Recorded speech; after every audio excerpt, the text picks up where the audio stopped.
Hi and welcome back to Cheeky Crypto. My name is Nick and today guys we're going to be jumping down into the world of BTC, taking a look at Bitcoin's price action, what's been going on and what I think is likely to happen next, but also take a look at the on-chain data, who has been selling at the moment for Bitcoin and who is buying BTC at the moment. There's some interesting kind of developments within that data that could lead us into thinking that maybe this price action isn't what it seems. There's a little bit more to the markets than just looking at a couple of candlesticks, and we're going to dive down into some of that. Now, as you get into this video, if you find it useful and informative, smash the like button. I do appreciate that. Really does help push this content out to more like-minded individuals and helps build out the Cheeky Crypto community. So why not give that a go? See what you think.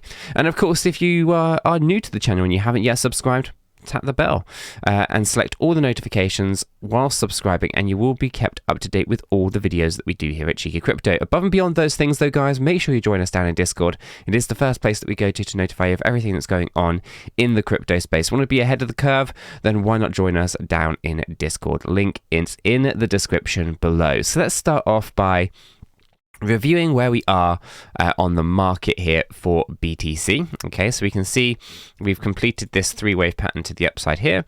We can see that we started this move to the downside, and the interesting thing about this move to the downside is, to me, it looks like we're in a five-wave drop right in here, meaning that we are likely to see another five-wave drop to the downside. It does look like we actually are almost complete with a move upwards. We probably have to test the equilibrium. So what we want to do is we want to go and just see where this would go.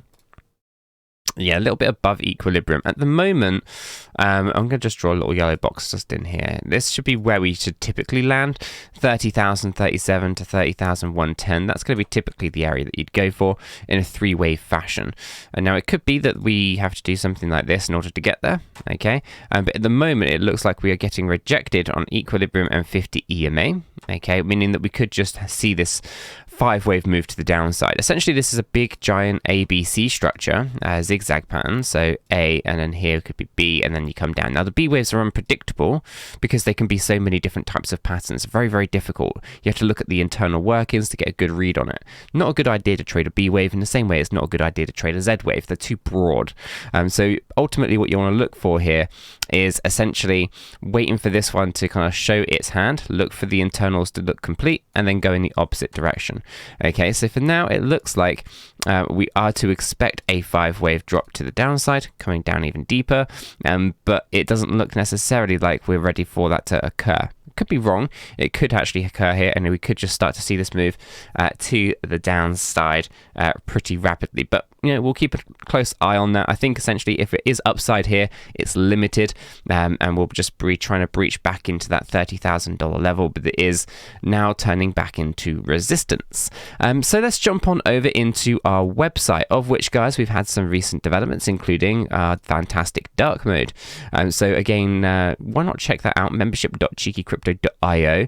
This is the home of everything that we kind of do. This is how you get access to a lot of the membership-only content in the Discord server, and it's also where you have things like project reviews, member-only videos, educational courses, and of course the data. Okay, and we're going to focus in on the Bitcoin data today. For this particular video, and we're going to focus in on what's going on with that data. Now, for the purpose of this video, I'm going to go ahead and make this bigger so you guys can see it. And let's go into this, right? So this is our overview, kind of gives you all the kind of stats that you need to know about Bitcoin in the last 24 hours, right? So you have the all-time high at $69,000. It was 617 days ago, the longest bear market in history, I believe. We can see here it's 56% down. We have an inflation rate yearly of 1.9%. The daily 0.0052. Essentially, in the last 24 hours, 925 new BTC were minted.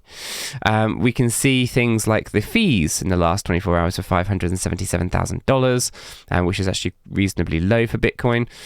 We can see that the transactions were 569,000. There's been 1 million active addresses in the last 24 hours out of the 48 million accounts that actually exist. Market cap sitting at 579 billion and 19 1,434,962 BTC in circulating supply, just your overall stats. Jumping over into the exchanges, this is where we take a look at the inflows and the outflows and whether or not we've got more bullish territory or more bearish territory. And the problem with this data at the moment is that the data has changed the sources. Okay, so this one is a little harder to read over the 365 days, but if we were to shoot back a little bit more in maybe like the last 30 days, we actually have a more accurate understanding. Essentially, we are seeing about 56,000 Bitcoin leaving those exchanges overall. Okay, but interesting stuff nonetheless on this one. This I think I'm going to have to refine a little bit, but you know, it's there. Liquidations in the last 24 hours, total liquidations for Bitcoin are $19,489,894. OKX is the largest exchange, is the exchange with the largest liquidations for Bitcoin, coming in at 4.81 million. Essentially, long positions were wrecked. This is because the market was showing weakness and moved down, and as I said, in that 5-wave pattern, down or liquidated 68.8% of the long positions and 31.2% of short positions.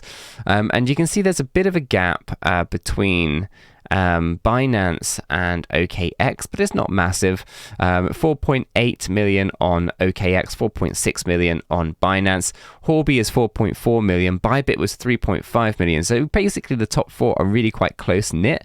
They're essentially, as you can kind of see on our graph here, well kind of distributed. They're quite close together. Once you kind of get past the top four exchanges, you can see really CoinEx and BitMEX and Bitfinex and they don't really drop down quite aggressively here. There's not a lot of liquidations on that side of things.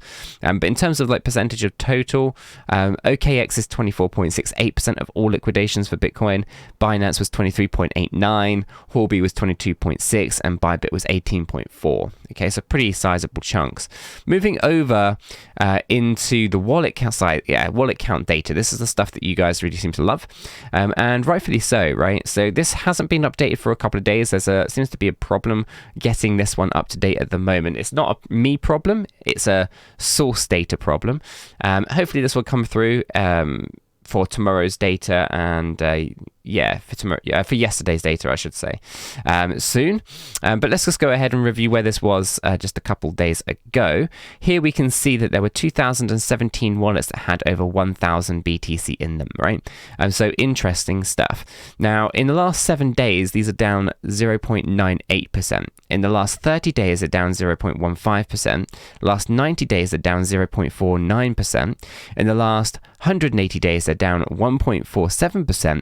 And in the last 365 days, these wallet counts are down 6.53%, essentially meaning that these guys continue to sell into this move to the upside rather than buying, right? Because the idea here is that people are buying the dip, right? And they're buying the bottom, and you know, they're just riding this up into the highs, right? We're going to new all-time highs. We're in a fantastic bull market. Therefore, all these wallet counts, these particularly large ones, should be on the up, right? Because there's always this idea that essentially whales are always on the right side of the trade, and that the whales are essentially the ones controlling the market, right? And well, if that is true, then we can't be in a bull market. Okay, there's only really kind of a couple of options here. One, these guys are just making catastrophic mistakes and they're selling all at the wrong points in time and they don't know what they're doing.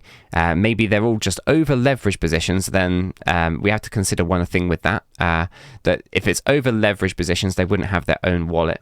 They would be more likely to be, you know, on an exchange or something to that effect.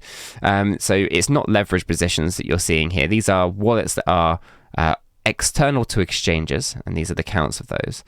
So it's not really like these are leveraged positions and they're getting liquidated. They hold the Bitcoin. Okay, what about over the counter? Could it be over the counter wallets that are fluctuating?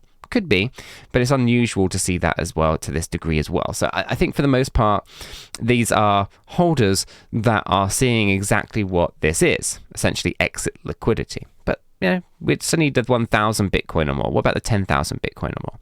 So 10,000 Bitcoin or more, 108 wallets a couple days ago. And you can see here the aggressive move that these are taking to the downside already. They're coming out as prices pushed up. Let me just zoom in on this, right? You can see since 2022, as we go into 2023 here, you can see these guys have been aggressively selling. They've been selling since April here, coming on down, selling in May, selling in June, selling in July, right? And so they're down to 100 108 wallets. Flat on the last 7 days, hasn't changed in the last 7 days. The last 30 days, it's down 4.42%. And in the last 90 days, it's down 6.90%, right? And in the last 180 days, it's down 2.7%. Now, over a 365-day period, it's actually up 12.5%, which means they were accumulating during the lows over this side. Again, as I said earlier, not leverage positions. They're not getting liquidated. They are essentially here been accumulating during these bear markets and then selling into this move to the upside. And so it's again looking like exit liquidity. They were buying at these cheaper rates and now they're selling at these higher rates, right? Their average price for Bitcoin here, considering they started buying at around $42,000, they were buying at $30,000, they were buying aggressively at $20,000, they were buying more around 20 here, and they bought a little bit down there at 16. Now the price is up here at the kind of $30,000 level. They've been aggressively selling into it, which is why price has been going sideways, right? You've got all the retail investors looking to buy up, and they're buying directly from what appears to be these guys here. And so this looks like exit liquidity for these larger whale wallets, right? 100 Bitcoin or more doesn't really have any changes. They're just, it's 4 wallets that have over 100,000 BTC. Going down to the 100 Bitcoin or more, though, you can see the very same story, right? 100 BTC or more. This actually is updated for the 19th, okay? So some of this data has refreshed a little bit. We can see in the last 7 days is 0.13% down. In the last 30 days, 0.13% down. In the last 90 days, 0.14% down. In the last 180 days, 1.53% down.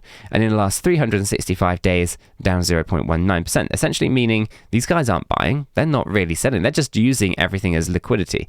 Now, I often say that the 100 Bitcoin or more wallet size is usually professional level traders, and they tend to come in and out of the space quite aggressively as they need. For example, you can see they bought a pretty sizable amount down here in February 2022. They rode that up, and then they started to come out of their positions. More notably, down here in November of 2022, they bought that quite aggressively, and then they come right back out again. They're not exactly holding for the long term. So we know that these wallets, the 100 Bitcoin or more, the 1,000 Bitcoin or more, the 10,000 Bitcoin or more, they're not exactly buying and holding their Bitcoin. They're looking at these moves to the upside at the moment as ways to exit their positions on BTC. Jumping down to the 10 BTC or more, and you get kind of starting to see the opposite story. You start to see accumulation. So now we're starting to enter the world of high net worth individuals with a retail mentality. Here we can see 156,000 wallets.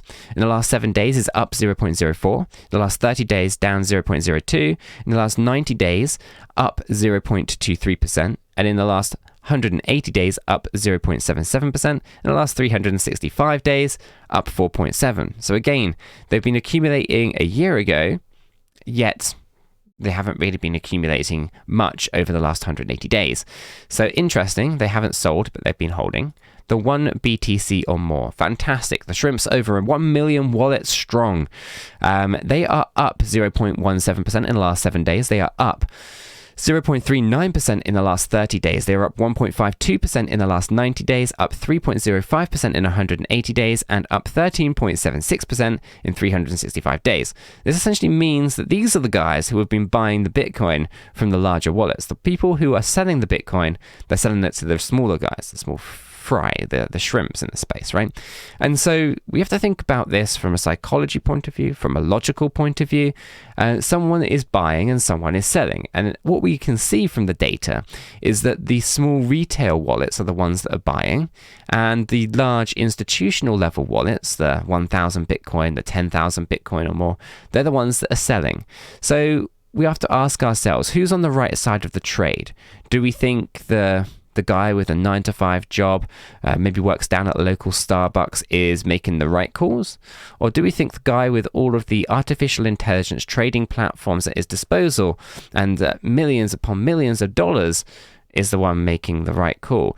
Or maybe let me phrase this another way. Do we think that these millionaires and billionaires are just gifting all this extra money to to all these unfortunately slightly poorer retail investors?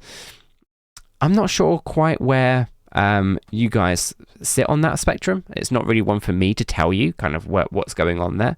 I have my opinions. I have an idea as to kind of what I personally think is going on. But for the most part, it doesn't really matter what I think when it comes to that, because this is speculation. And you have to decide for yourself what you believe the scenario here is. Do you think that the retail investor is winning and is actually right in all of these things that they're doing?